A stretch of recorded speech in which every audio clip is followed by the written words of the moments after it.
Continuando o cenário político, hoje, quarta-feira, nós estamos entrevistando a presidente da Câmara Municipal de Mossoró e também a presidente do MDB local, por isso a gente vai falar de eleições ainda no programa de hoje, Isabel Montenegro. Mande sua pergunta, sua participação aí pelas nossas redes sociais que estão aqui na tela. Participe do programa com a gente. E agora a gente vai dar uma olhadinha nos números do novo coronavírus aqui no Rio Grande do Norte, gente.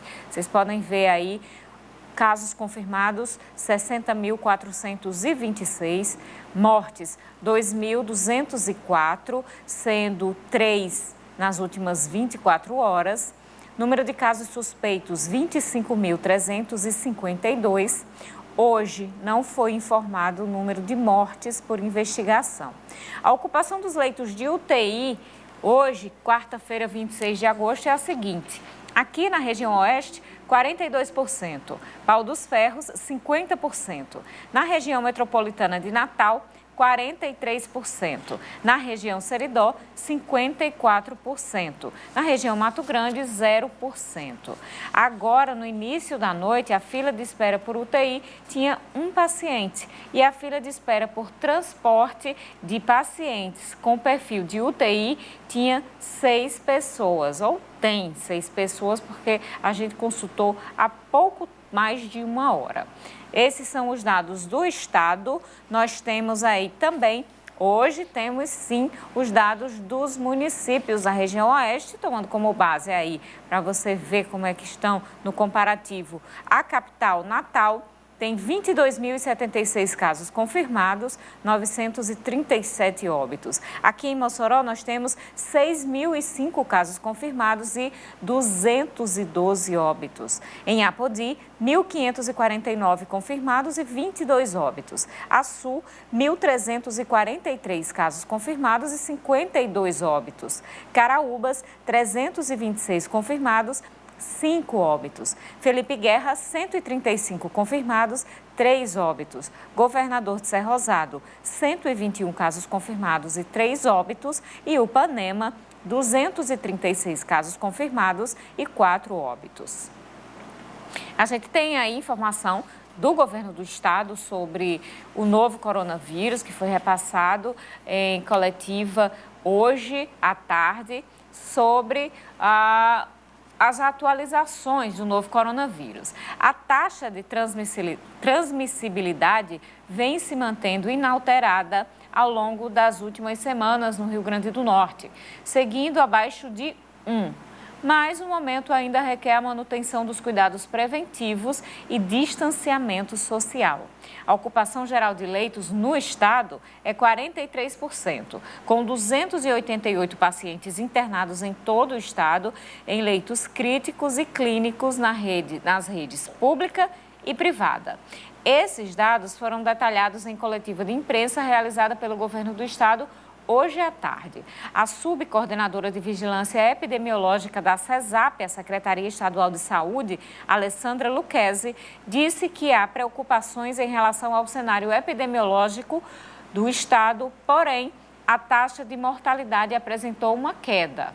A taxa de transmissibilidade está hoje em exatamente 0,88%, mas os moradores do Oeste, Alto Oeste e Mato Grande precisam ficar mais alertas. Os indicadores apontam acima de 1 nessas regiões. Então, vamos continuar de olho, né, pessoal? Mantendo todos os cuidados, mantendo todas as medidas de prevenção ao novo coronavírus. Estamos vendo aí notícias sobre confirmações de reinfecção da Covid-19. Não existe nada conclusivo sobre este vírus. Estão todos os dias descobrindo coisas novas na comunidade científica. A gente é que não tem ideia do que realmente pode significar uma infecção pelo novo coronavírus no nosso organismo. Então, o importante é nos mantermos sempre protegidos, tomando as medidas, não dispense o uso de máscaras, álcool em gel e todos os outros cuidados que são recomendados. O governo do estado hoje publicou um decreto regulamentando a a possibilidade de acompanhante em estabelecimentos comerciais. Até hoje, só era permitida a entrada de uma pessoa, embora a gente saiba que quase ninguém mais estava cumprindo esse decreto, muito menos os estabelecimentos. No decreto de hoje, ficou regulamentado que as pessoas podem ir a estabelecimentos comerciais acompanhadas de pelo menos uma pessoa. Então, você já pode ir em dupla aí para os estabelecimentos comerciais. Pelo menos, por via do decreto, é assim que funciona a partir de hoje. Na teoria é assim. Vamos continuar nossa conversa com Isabel Montenegro, a presidente da Câmara Municipal de Mossoró. Presidente, como é que a senhora avalia as ações do governo do estado e da Prefeitura de Mossoró em relação à pandemia da Covid-19? Eu acredito que diante da estrutura, da logística que nós temos, está até satisfatória, que o Rio Grande do Norte foi um dos estados que estava em queda. Deu um picozinho, a curva ascendeu novamente, mas estamos controlados em relação a outros estados. Então, não é o que deveria, até porque no Brasil todo essa pandemia chegou e pegou todo mundo de surpresa. Eu acredito até que ela deixe um legado. A partir de agora, a gente viu o próprio Tarcísio Maia só tinha 9 leitos de UTI, e já vamos ficar com 20 que foram preparados para a Covid e agora vão ser para recepcionar outras pessoas que morriam diariamente por falta de uma UTI. Então, eu acredito que não seja o ideal, mas esteja contente. Quero mandar um alô aqui para Beto Nogueira, que está nos acompanhando. Ele está aqui dizendo, se continuar assim esses números, o Réveillon e o Carnaval poderão ser liberados. O Beto Nogueira já está dando a opinião dele, ele já está pensando em festa, viu, minha gente? Já está pensando aqui no que é que nas festas que vem aí do final do ano e do Carnaval. Realmente, a gente não pode negar que a população está nessa expectativa. Uma das expectativas é a vacina. Isabel, em relação ainda sobre a Covid, essa questão da transparência, a gente falou do aspecto político-eleitoral em relação às discussões hoje na Câmara, ao veto do projeto de Petras, mas sobre a transparência, tanto do governo federal, quanto do governo estadual, quanto do governo municipal. A senhora acha que as medidas e as ações da Covid estão claras para a população? Olha, eu acho que não estão 100% claro, até porque já tivemos aí problemas, o próprio governo do estado com esse consórcio Nordeste, já tivemos divergências em preços, às vezes as pessoas, porque é tanto um exame agora, isso que o governo não conseguiu controlar, Carol, foi o preço, o superfaturamento, as pessoas descaradamente vendendo, por exemplo, uma caixa de máscara que você comprava por R$10, se vendendo por R$100. Então, ficou difícil até de mensurar se realmente houve um superfaturamento, vamos dizer, proposital, com desvio de dinheiro público, ou se não. Mas eu acredito que o portal da transparência do Ministério da Saúde, onde sai lá todos os recursos enviados para cada município do Brasil, o portal da transparência do governo do estado, o portal da transparência do governo do Poder Executivo Federal e o próprio municipal. A lei já diz, tem que ter um diferencial separado da prestação de conta do que é investido no Covid. Há poucos minutos você dizia aí, por exemplo, os números do estado, de cada município. Isso aí, quem compila é a Secretaria Estadual de Saúde. Dos objetivos do projeto do vereador Petras era exatamente esse, que todo dia dá em rede nacional o levantamento do Brasil todo. Agora, dizer que é 100% transparente, não. Até porque a gente já viu aí vários casos de superfaturamento no Brasil todo. Presidente, vamos falar um pouquinho sobre eleições. A senhora presidiu o MDB, que agora tem diretório, tem ou vai ter diretório? Não, nós vamos fazer na nossa convenção, que a princípio marcamos para dia 5, mas acho que vamos adiar um pouco mais. E aí, depois de muitos anos, o MDB de Mossoró terá o seu diretório municipal, com todos os seus membros preenchidos, porque há muito tempo o diretório de Mossoró vem sendo somente uma comissão provisória. Então, se Deus quiser, na nossa convenção, nós iremos preencher todos os cargos do diretório municipal do MDB. A nominata, ela já está fechada? Não, nenhuma nominata está fechada. O MDB de Mossoró também tem vários filiados, a gente ainda está conversando com algumas pessoas, mas nós já temos uma nominata bem significativa, com excelentes nomes no nosso partido. A senhora acha que é possível aumentar o número de cadeiras ocupadas pelo MDB a partir dessa nominata? Acho sim, acho muito possível, muito provável, e tenho certeza que iremos sim aumentar a quantidade de cadeiras na Câmara Municipal de Mossoró.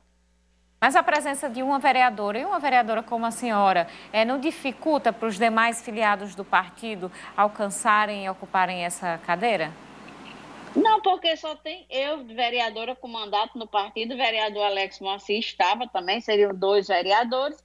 O vereador migrou para o Partido Progressista, e então ficou só eu, vereadora Isabel Montenegro, e a nossa nominata, que, como eu disse, eu acho uma excelente nominata, nomes muito bons, de peso. A gente pode fazer uma boa bancada. Presidente, qual é a opinião da senhora sobre as últimas pesquisas que foram divulgadas na corrida à Prefeitura de Mossoró?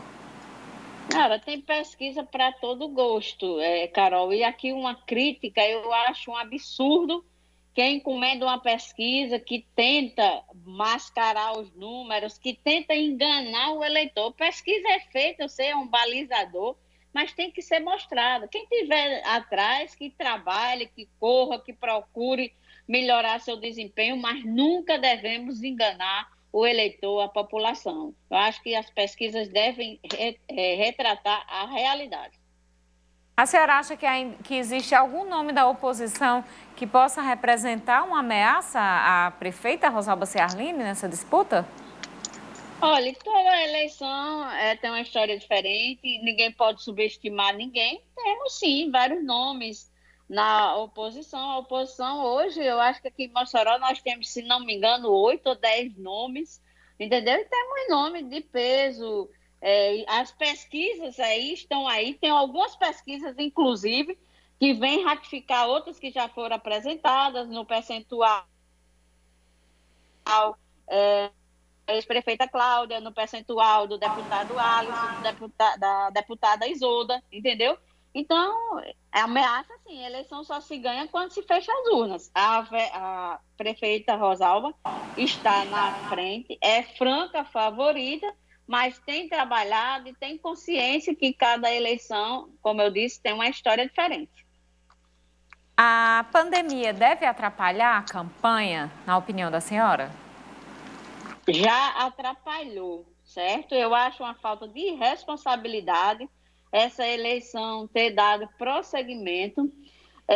Infelizmente, nós já fomos atrapalhados vamos dizer, na composição das nominatas, presos dentro de casa, sem poder sair, sem poder se reunir. Depois tivemos um prejuízo também com a questão de transferência de títulos, de emissão de títulos, porque só podia tirar pela internet e nem todo mundo tem internet, a maioria das pessoas não conseguiu tirar, o sistema congestionado. E também a gente está aí em plena, já não é que começou de direito, mas de fato as pessoas já começaram a se movimentar. Eu ainda não saí de casa, estou com um netinho prematuro e não estou me expondo tanto, mas muita gente já está aí no meio da rua, atrás de voto, e também é um risco para, vamos dizer, a gente tanto transmitir como contrair essa doença e aí proliferar muito mais rápido. Então, o prejuízo para os partidos foi imensurável, sim. Mudaram as datas, depois a eleição foi prorrogada, quem já tinha pedido para sair perdeu esse prazo, então não se pensou nisso, só se pensou em outras coisas, em outros interesses lá de Brasília. Interesses, vereadora? Interesse, por exemplo, no fundo partidário, na distribuição do fundo partidário, interesse do próprio Tribunal Superior Eleitoral, que preside, por exemplo, o ministro-presidente, ele preside uma eleição, passa 2 anos no mandato dele, e ele não presidindo a eleição. A gente sabe qual o custo que tem para a nação só no Tribunal Superior Eleitoral, gratificações e outras coisas mais, outros custos, que isso tudo, nesse momento, poderia muito bem ser transferido para a Covid. Ninguém pensou, por exemplo, Carol, no prejuízo imensurável para os nossos jovens, crianças adolescentes com a questão da educação. Essas aulas todas online, o prejuízo imensurável mesmo, mas ninguém pensou nisso. Se adiou a Olimpíada, se adiou festa religiosa, se adiou tudo, se fala em adiar carnaval ou de não ter, mas não pode deixar de haver eleição. A quem interessa isso? Qual o interesse que juntou presidente de Câmara, presidente de Senado e presidente do Tribunal Superior Eleitoral? É como eu vi há pouco tempo, doutor Drauzio Varela dizendo fique em casa, e agora convocando mesário para trabalhar de graça nas eleições. Vamos fazer um intervalo, daqui a pouquinho a gente volta.